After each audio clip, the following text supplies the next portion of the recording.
реконструкция, историческая по Ну сути. да. Вот. Давай.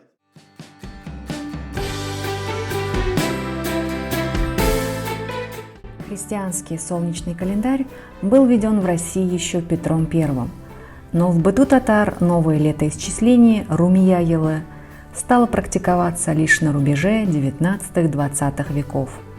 До этого они пользовались лунным календарем хиджры. Особой традиции празднования Нового года в татарских домах, конечно же, до 1917 года не было. Однако это не значит, что татары до революции были безразличны к смене декабря на январь. У них были свои истории, связанные с Новым годом. Например, в Казани есть один красивый особняк, ныне это литературный музей Габдуллы Тукая. Там жила семья Мухаммед Шафи Шамиля и Биби Марьям Бану Апаковой. Так вот, в этом доме еще в 1899 году ставили елку на Новый год и создавали праздничное настроение. А через дорогу от дома Апаковых Шамиля работала Казанская татарская учительская школа. В конце XIX века учеников этой школы тоже поздравляли с Новым годом. Администрация учебного заведения устраивала чаепитие с праздничным угощением в честь встречи Нового года. Выпускниками учительской школы были Хусаин Ямашев, Гаяз Исхаки, Садри Максуди, Гафур Кулахметов и многие другие известные татарские деятели.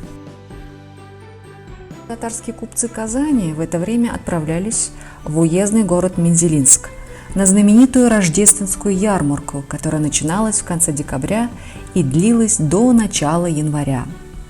Все эти моменты, конечно же, выработали другое отношение к Новому году по христианскому календарю, который тоже стал восприниматься как праздник. Например, редакторы и журналисты татарских изданий начала XX века поздравляли своих читателей с наступлением Нового года именно в январе и публиковали добрые пожелания, а некоторые подводили итоги уходящего года. В 1913 году в здании Восточного клуба в Казани впервые был организован татарский новогодний утренник. Приурочили его ко дню рождения пророка Мухаммеда, поэтому утренник назывался Маулид Кишесе – вечер Мавлида. Конечно, этот праздник напоминал и рождественские елки, ведь они к этому времени были довольно распространены в российских городах, и городские татары хотели устроить такой же праздник и для своих детей. Организаторами мероприятия был редактор татарского детского журнала «Акюл» Фахрислам Агиев и, конечно, сам Восточный клуб. Фахрислам Эфенди был родом из Пензенской губернии, хорошо знал русские традиции. Кроме того, среди татар-мишарей накануне Рождества был распространен и праздник зимнего солнцестояния – Нардуган.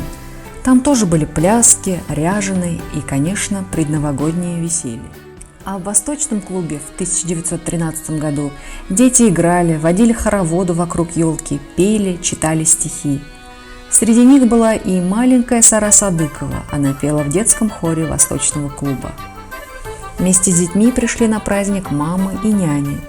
Воспитательниц по-татарски называли тогда не тәрбиячеләр, а мөрәбия туташлар. Каждый ребенок получил подарок от Восточного клуба. Уже в первый год желающих принять участие в детском празднике было очень много. Собралось более 300 человек. На следующий год решили провести 2 татарских утренника, чтобы праздник могли посетить как можно больше детей. А был ли тогда Кыш-бабай, татарский Дед Мороз?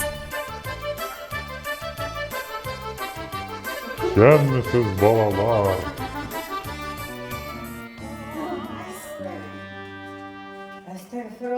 Кем бу? Гитманна. Нет, до его прихода было еще рановато. Мороз Иванович или Дед Мороз долгое время оставался сказочным персонажем.